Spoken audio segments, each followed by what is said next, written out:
Assalamualaikum warahmatullahi wabarakatuh. Sobat, gimana kabarnya hari ini? Semoga kita semua selalu diberikan kesehatan, keberkahan, dan rezeki yang melimpah. Sebelum kisahnya dimulai, silahkan sobat absen di kolom komentar untuk saling mengenal satu sama lain. Dan mari kita mulai kisahnya. Langit Jakarta tampak cerah saat Amira berdiri di depan jendela besar Bandara Soekarno-Hatta. Seragam pramugari maskapai Garuda Global yang dikenakannya terasa begitu nyata di tubuhnya. Ia menghela napas dalam-dalam, menenangkan debaran jantungnya yang berpacu cepat. Hari ini adalah hari pertamanya bertugas sebagai pramugari di penerbangan internasional menuju Tokyo, Jepang. Di ruang kru, beberapa awak kabin sudah berkumpul. Di antara mereka, seorang wanita berusia sekitar 30-an dengan rambut dikuncir rapi mendekat. Namanya Rina. Seorang pramugari senior yang sudah bertahun-tahun bekerja di maskapai ini. "Kau kelihatan tegang," ujar Rina sambil tersenyum tipis. "Santai saja, Amira. Penerbangan pertama memang bikin deg-degan. Tapi kalau kau terlalu tegang, penumpang juga akan merasa begitu." Amira mencoba tersenyum. "Aku hanya ingin melakukan semuanya dengan benar." Rina menepuk bahunya.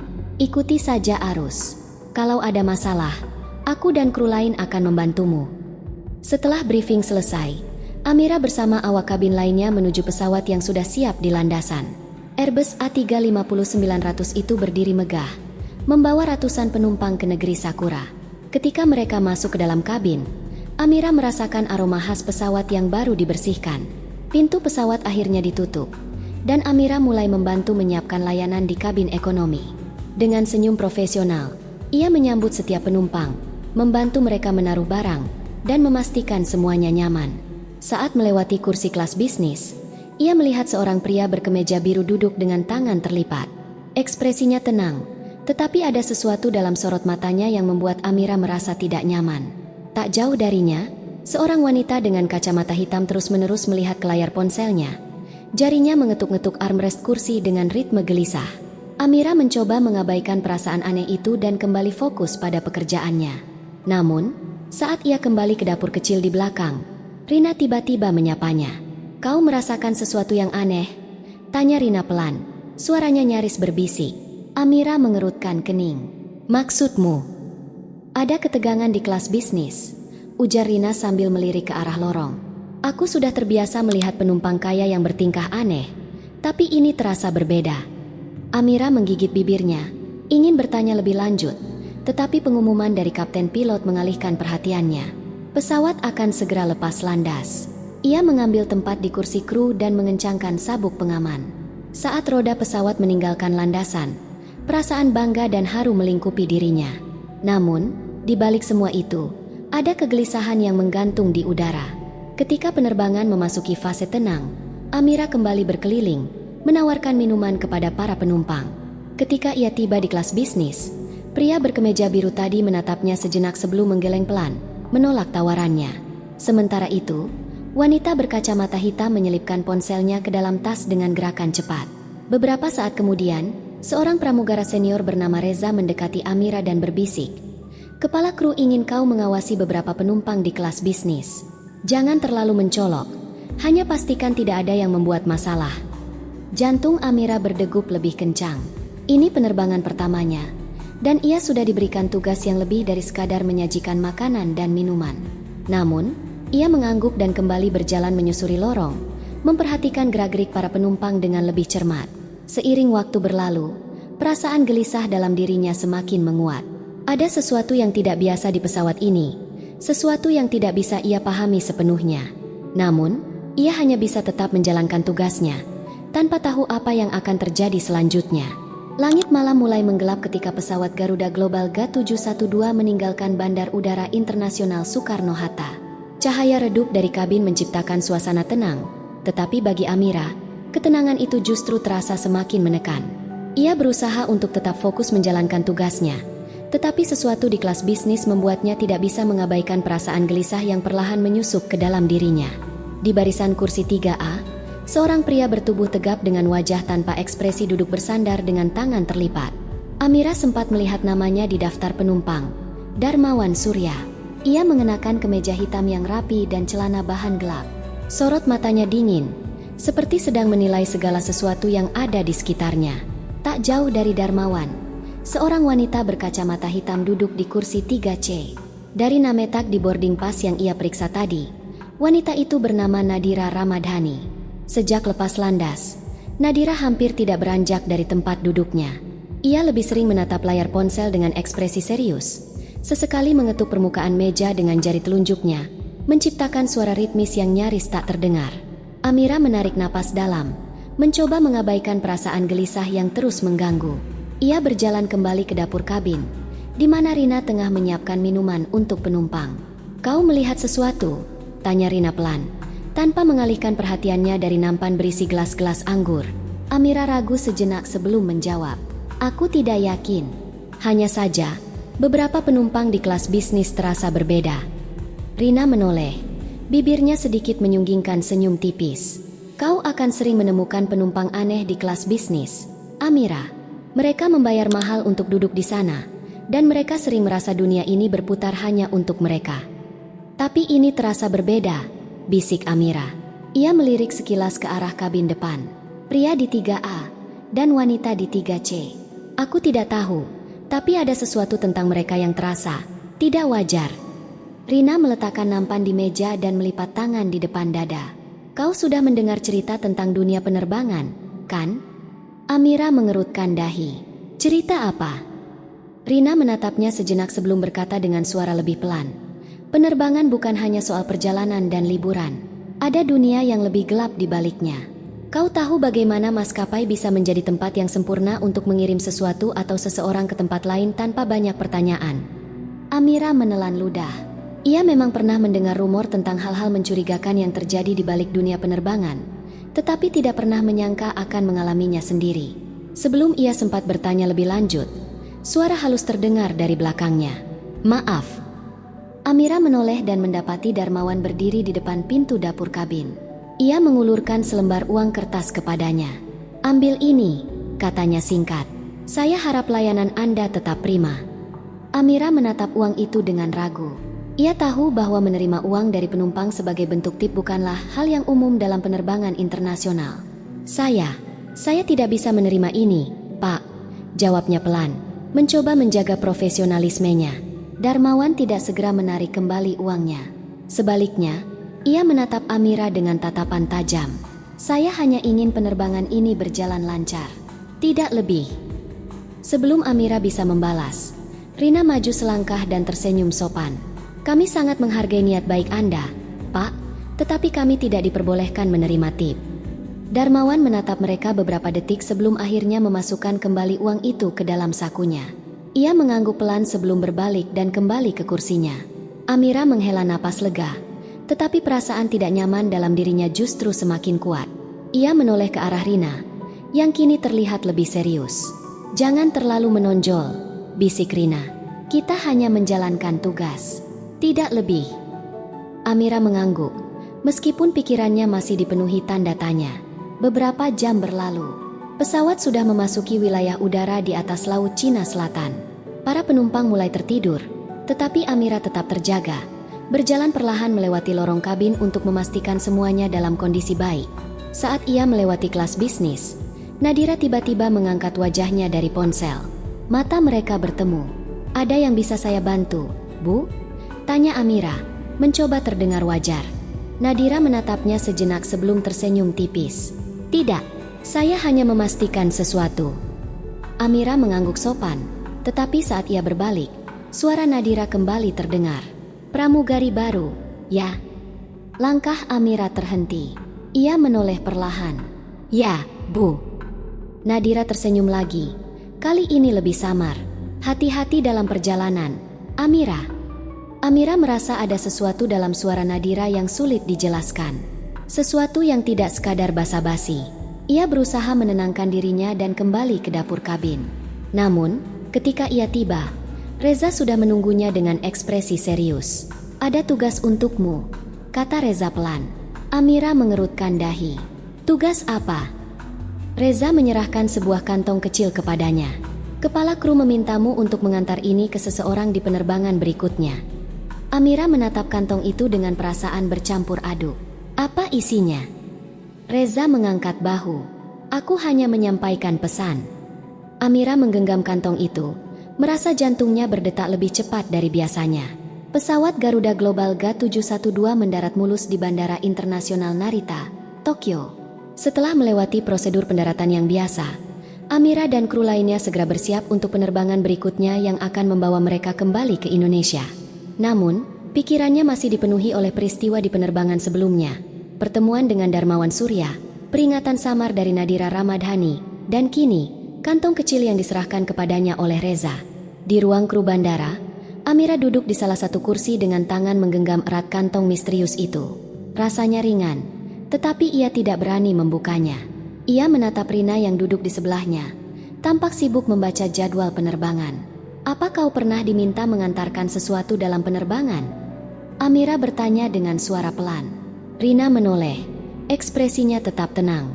Siapa yang memintamu? Reza, katanya ini tugas dari kepala kru. Jawab Amira sambil menunjukkan kantong itu. Rina menatap benda itu sejenak sebelum kembali ke jadwalnya. Kalau memang dari kepala kru, berarti bagian dari tugas kita. Tidak usah dipikirkan. Jawaban itu seharusnya membuat Amira tenang, tetapi entah kenapa, ada sesuatu yang terasa tidak beres. Ia menekan kegelisahannya dan kembali bersiap untuk penerbangan ke Jakarta. Beberapa jam kemudian, pesawat kembali lepas landas menuju Bandara Soekarno-Hatta. Kali ini, Amira lebih waspada terhadap sekitar. Ia memperhatikan penumpang satu persatu, mencoba membaca ekspresi mereka, terutama di kelas bisnis. Ketika ia berjalan melewati barisan kursi, seorang pria dengan jas abu-abu meliriknya sekilas. Ia duduk di kursi 4B, dengan sikap yang tampak santai, tetapi matanya penuh perhitungan. Amira cepat-cepat mengalihkan pandangan dan melanjutkan tugasnya. Setelah penerbangan memasuki fase tenang, Amira kembali ke dapur kabin. Di sana, Reza sudah menunggunya. Amira, sudah waktunya, kata Reza sambil menatapnya serius. Amira mengangguk ragu. Siapa yang harus menerimanya? Reza melirik ke arah kelas bisnis. Penumpang di 4B.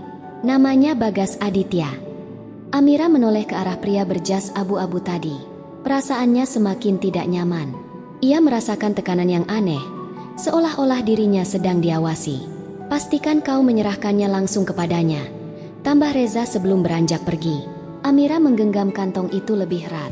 Tangannya sedikit gemetar, tetapi ia tahu bahwa ia tidak punya pilihan lain selain menjalankan tugas ini.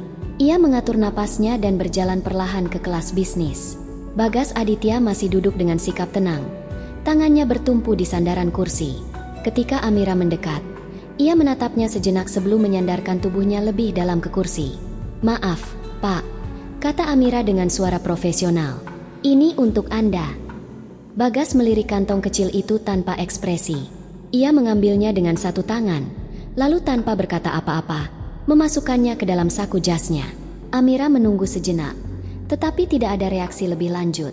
Ia mengangguk sopan dan berbalik untuk pergi. Namun, sebelum ia benar-benar melangkah menjauh, ia mendengar suara Bagas berbicara pelan. Pramugari baru, ya? Amira berhenti sejenak, tetapi tidak menoleh. Hati-hati, lanjut Bagas dengan nada datar. Kadang ada hal yang lebih baik tidak dipertanyakan. Amira mengeraskan rahangnya dan melanjutkan langkahnya kembali ke dapur kabin. Jantungnya berdetak lebih cepat dari biasanya. Ada sesuatu yang salah, tetapi ia tidak tahu apa. Ia menyandarkan punggungnya ke dinding dapur, mencoba mengatur napasnya. Di luar, pesawat tetap melaju tenang di angkasa, seolah-olah tidak ada yang terjadi. Namun, di dalam hatinya, ada pertanyaan yang semakin tumbuh. Siapa sebenarnya mereka? Dan apa yang baru saja ia serahkan? Setelah penerbangan panjang dari Tokyo, Amira akhirnya menginjakkan kaki kembali di tanah air. Malam telah larut ketika ia meninggalkan area kedatangan di Bandara Internasional Soekarno-Hatta, tetapi pikirannya masih berkecamuk. Bayangan penumpang kelas bisnis yang mencurigakan, paket misterius yang ia serahkan, dan peringatan samar dari Bagas Aditya terus menghantuinya. Dalam perjalanan menuju apartemennya di Cengkareng, Jakarta Barat, Amira menatap langit malam dari jendela taksi yang ia tumpangi. Kota itu masih hidup dengan lampu-lampu jalan yang berpendar, tetapi dalam dirinya ada kekosongan yang tak bisa ia jelaskan. Ia merasa seperti telah melangkah ke dalam sesuatu yang lebih besar dari yang bisa ia pahami. Setelah sampai di apartemen kecilnya, Amira segera melemparkan tasnya ke sofa dan merebahkan diri. Namun, pikirannya masih berputar, seolah ada sesuatu yang mendesaknya untuk mencari tahu lebih dalam. Akhirnya, ia mengambil ponselnya dan mengirim pesan kepada satu-satunya orang yang bisa ia percaya saat ini. "Rina, bisa bertemu? Ada hal yang ingin kubicarakan." Tidak butuh waktu lama sebelum Rina membalas. "Temui aku besok di kafe dekat Pasar Baru. Jangan bicara dengan siapapun sebelum itu." Jawaban itu membuat bulu kuduk Amira meremang. Ia tidak tahu kenapa Rina terdengar begitu serius, tetapi ia memutuskan untuk menurutinya. Keesokan harinya, Amira duduk di sudut kafe Tugu, sebuah tempat kecil yang tidak terlalu mencolok di dekat Pasar Baru, Jakarta Pusat. Aroma kopi bercampur dengan suara kendaraan yang berlalu lalang di luar jendela. Ia menggenggam cangkirnya dengan kedua tangan, mencoba menenangkan diri. Tak lama kemudian, Rina datang dan duduk di hadapannya. Wanita itu tampak lebih serius dari biasanya, seolah sudah menduga pembicaraan ini akan terjadi. "Kau ingin tahu tentang paket itu, bukan?" tanya Rina tanpa basa-basi. Amira mengangguk. "Aku merasa ada sesuatu yang tidak beres. Rina, aku tidak tahu apa yang baru saja kulakukan di penerbangan itu." Rina menghela napas panjang, lalu menatap lurus ke mata Amira. "Dengar, dunia penerbangan tidak selalu seindah yang kau bayangkan. Ada orang-orang yang menggunakan maskapai sebagai jalur untuk mengirimkan sesuatu tanpa meninggalkan jejak. Beberapa orang menyebutnya sebagai jalur aman." Amira menelan ludah. "Maksudmu, penyelundupan?" Rina tidak langsung menjawab. Ia hanya mengaduk kopinya pelan, seolah sedang memilih kata yang tepat. "Aku tidak bisa mengatakan secara pasti, tapi ini bukan pertama kalinya aku melihat hal seperti ini terjadi." "Siapa yang terlibat dalam semua ini?" Amira bertanya, suaranya sedikit gemetar. Rina menatap sekeliling sejenak sebelum menjawab. "Bukan hanya orang luar. Kadang, ada kru yang terlibat juga." Jantung Amira berdetak lebih cepat. "Maksudmu, seseorang di maskapai kita?" Rina mengangguk pelan. "Dan kau harus berhati-hati, Amira. Begitu kau tahu terlalu banyak, sulit untuk kembali." Kata-kata itu membuat Amira terdiam. Ia merasa seperti baru saja masuk ke dalam dunia yang penuh dengan bayang-bayang. "Apa yang sebaiknya aku lakukan?" bisiknya. Rina menghela napas lagi. "Aku tidak bisa memberitahumu apa yang harus dilakukan. Tapi aku bisa mengatakan satu hal. Kalau kau mulai menggali terlalu dalam, kau tidak akan bisa mundur begitu saja." Amira menatap secangkir kopinya yang kini sudah dingin. Ia tahu, keputusan apapun yang akan ia ambil setelah ini bisa mengubah hidupnya selamanya. Langit Jakarta masih gelap saat Amira melangkah keluar dari apartemennya di Cengkareng. Udara dini hari terasa lembab, tetapi ia tetap menarik napas dalam-dalam, mencoba menenangkan pikirannya. Semalaman ia tidak bisa tidur. Kata-kata Rina terus terngiang di kepalanya. "Kadang, ada kru yang terlibat juga." Pikiran itu membuatnya semakin gelisah. Jika benar ada orang dalam maskapai yang terlibat, berarti ia tidak bisa mempercayai siapapun. Ketika ia tiba di Bandara Internasional Soekarno-Hatta, suasana sibuk seperti biasa. Para penumpang berjalan tergesa-gesa. Para petugas berlalu lalang dengan tugas masing-masing. Amira menyusuri koridor menuju ruang kru. Seperti biasa, ia harus menghadiri briefing sebelum penerbangan. Di dalam ruangan, Rina sudah duduk di salah satu kursi. Matanya menangkap pandangan Amira, tetapi ia tidak mengatakan apa-apa. Di sebelahnya, Reza, pramugara senior yang sebelumnya memberikan kantong misterius itu, tampak berbicara dengan kepala kru, Pak Dimas. Amira mengambil tempat duduk di dekat pintu. Ia berusaha menjaga ekspresinya tetap tenang, tetapi jantungnya berdegup lebih cepat ketika Pak Dimas mulai berbicara. "Baik, rekan-rekan, hari ini kita akan bertugas dalam penerbangan ke Hong Kong. Seperti biasa, saya harap kita semua menjaga profesionalisme dan memberikan layanan terbaik." Amira mencatat detail penting di buku kecilnya, tetapi pikirannya terus berkelana. Saat briefing selesai, ia berjalan menuju pesawat bersama kru lainnya. Ketika ia sedang menata peralatan di dapur kabin, suara berat tiba-tiba terdengar di belakangnya. "Penerbangan ini akan panjang. Pastikan kau tetap fokus." Amira menoleh dan menemukan Bagas Aditya, pria berjas abu-abu yang sebelumnya menerima paket darinya, berdiri di lorong kelas bisnis. Ia tidak tahu sejak kapan Bagas ada di sana. Tatapan pria itu tajam, seolah mengukurnya. "Saya selalu fokus, Pak," jawab Amira dengan senyum profesional. Bagas tidak berkata apa-apa lagi. Ia hanya mengangguk kecil dan berjalan menuju kursinya. Amira merasakan hawa dingin merambat ke punggungnya. Ia mulai merasa diawasi. Ketika penerbangan memasuki fase stabil, Amira mulai berkeliling menawarkan layanan kepada penumpang. Ia memperhatikan bagaimana beberapa penumpang di kelas bisnis tampak tidak biasa. Beberapa di antaranya seolah saling mengenal tetapi tidak berinteraksi secara langsung. Ia melihat Nadira Ramadhani, wanita berkacamata hitam yang sebelumnya ia curigai, duduk diam dengan sikap tenang. Sesekali, Nadira melirik ke arah Bagas dan beberapa penumpang lain di sekitar kelas bisnis. Sesuatu sedang terjadi di penerbangan ini. Ketika Amira kembali ke dapur kabin, Rina menunggunya di sana. "Kau merasa ada yang aneh lagi?" bisik Rina tanpa menoleh langsung. Amira menatap sekeliling sebelum menjawab. "Aku merasa diawasi." Rina menghela napas pelan. "Mereka tahu kau mulai menyadari sesuatu." Jantung Amira semakin berdegup. "Siapa mereka?" Sebelum Rina bisa menjawab, suara Reza tiba-tiba terdengar dari belakang mereka. "Jangan banyak bicara," katanya dengan nada santai tetapi matanya penuh arti. "Fokus saja pada tugasmu, Amira." Reza tersenyum kecil lalu berjalan pergi. Amira menatap Rina yang kini tampak lebih cemas. "Kau harus lebih berhati-hati," ujar Rina lirih. "Aku rasa kau sudah terlibat lebih dalam dari yang kau kira." Amira merasa udara di dalam pesawat semakin menekan. Ia menyadari satu hal, jalan keluar dari situasi ini semakin tertutup. Langit malam di atas Hong Kong International Airport dipenuhi cahaya lampu dari pesawat yang lepas landas dan mendarat. Di dalam ruang tunggu awak kabin, Amira duduk dengan punggung tegak. Tangannya menggenggam cangkir kopi yang sudah mendingin. Pikirannya penuh dengan hal-hal yang tidak bisa ia ungkapkan. Sejak penerbangan terakhir, perasaannya semakin tidak nyaman.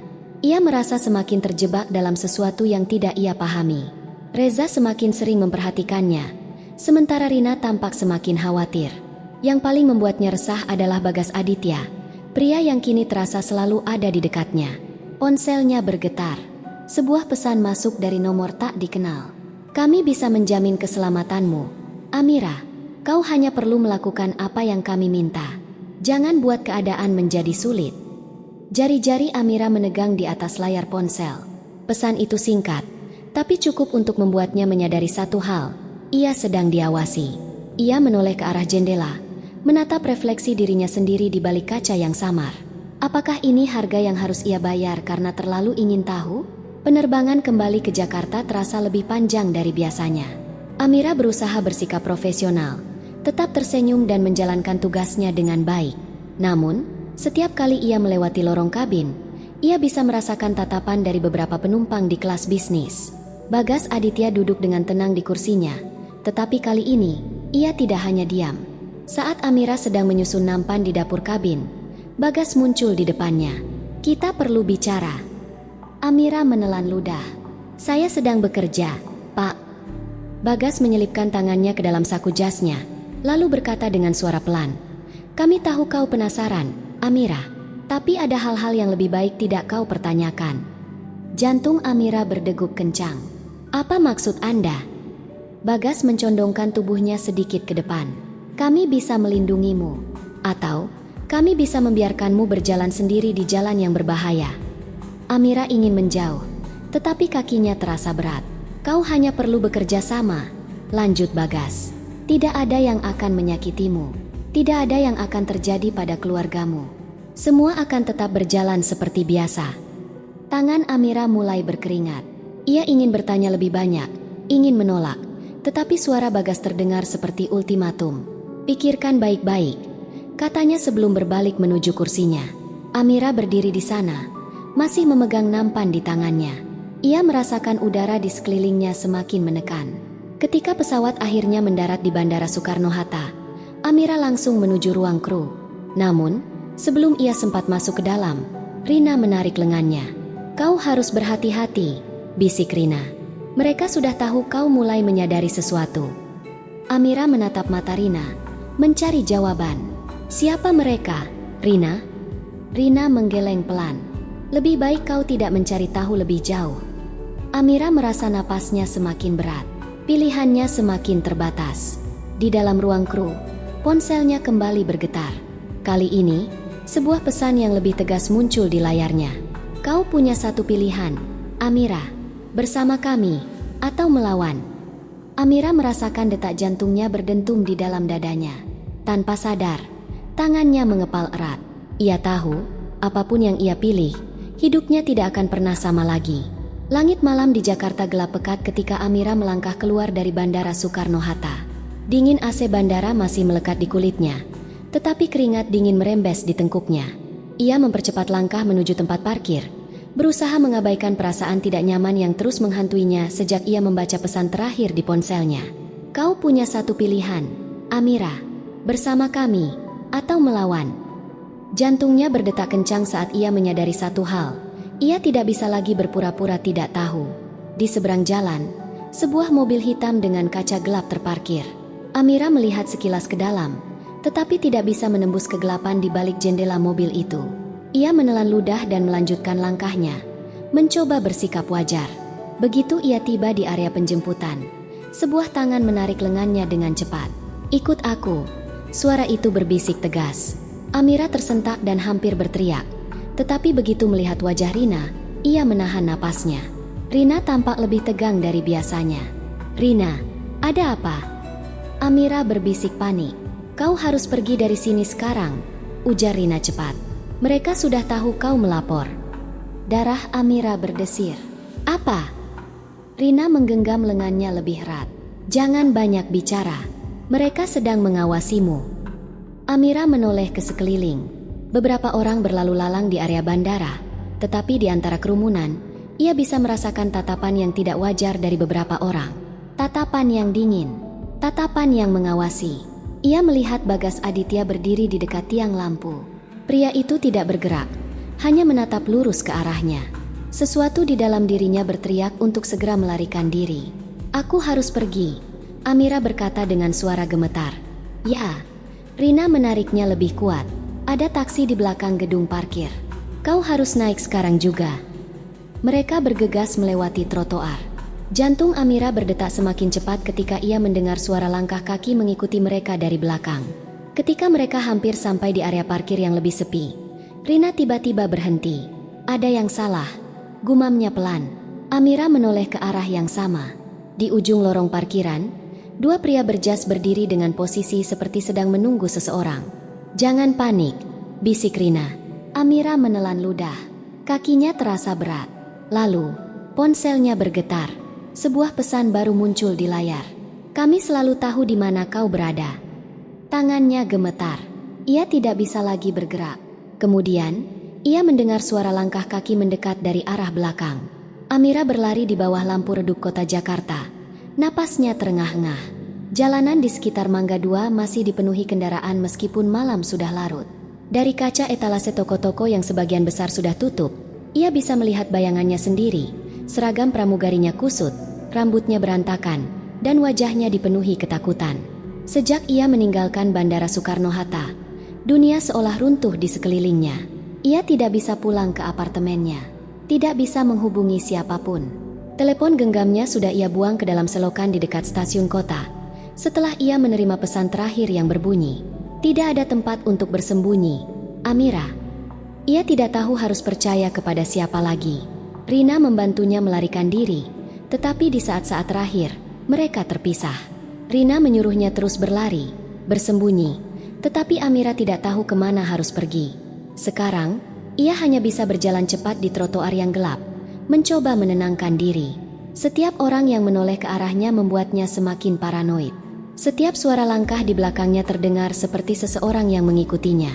Di kejauhan, ia melihat sebuah warung kopi kecil yang masih buka. Ia butuh tempat untuk menenangkan diri, tempat di mana ia bisa berpikir. Ia masuk dan duduk di pojokan, memesan segelas teh hangat. Seorang pria paruh baya dengan topi lusuh duduk di meja sebelahnya, tampak sibuk dengan ponselnya. Amira mengamati sekelilingnya. Warung itu tidak terlalu ramai. Hanya beberapa orang yang tampak kelelahan setelah seharian bekerja. Saat ia sedang melamun, seorang wanita mendekat dan duduk di depannya tanpa izin.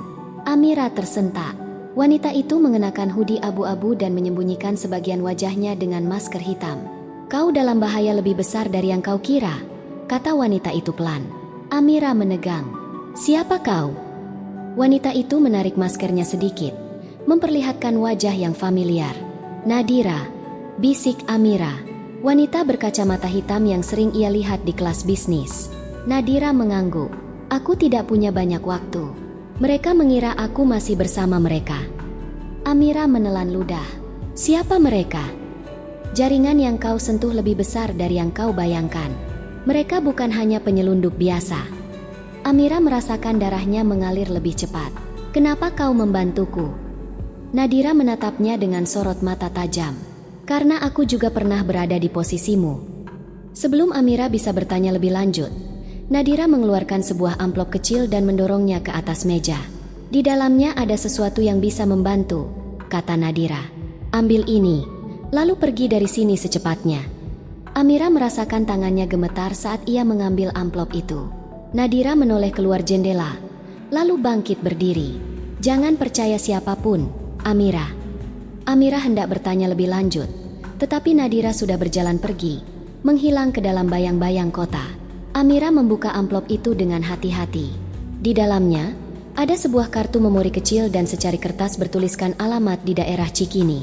Ia tidak tahu apa yang menunggunya di sana, tapi ia juga tidak punya pilihan lain. Jakarta masih belum sepenuhnya terjaga ketika Amira tiba di sebuah rumah tua di Cikini, sesuai dengan alamat yang diberikan oleh Nadira. Langit masih gelap, udara pagi bercampur dengan bau tanah basah sisa hujan semalam. Amira berdiri sejenak di depan pintu gerbang besi yang mulai berkarat, membaca ulang alamat di secari kertas untuk memastikan ia tidak salah tempat. Ia mengetuk pintu dengan ragu. Tidak ada jawaban. Ia mencoba lagi, kali ini sedikit lebih keras. Tak lama kemudian, suara langkah kaki terdengar dari dalam. Pintu kayu berderi terbuka sedikit, memperlihatkan wajah seorang pria berambut pendek dengan bekas luka samar di pelipisnya. Mencari siapa? Tanyanya dingin. Amira menelan ludah. Saya dikirim oleh Nadira. Pria itu terdiam sejenak, matanya menatap tajam, mengamati Amira dari kepala hingga kaki. Kemudian, tanpa berkata apa-apa, ia membuka pintu lebih lebar dan memberi isyarat agar Amira masuk. Di dalam, rumah itu terasa suram. Perabotan tua, jendela tertutup rapat, dan cahaya redup dari lampu gantung membuat ruangan terasa semakin sempit. Amira duduk di kursi kayu yang disediakan, sementara pria itu mengambil tempat di hadapannya. Namaku Fajar, katanya akhirnya. Aku dulu bekerja di maskapai. Sama sepertimu. Amira membelalakan mata. Apa maksudmu?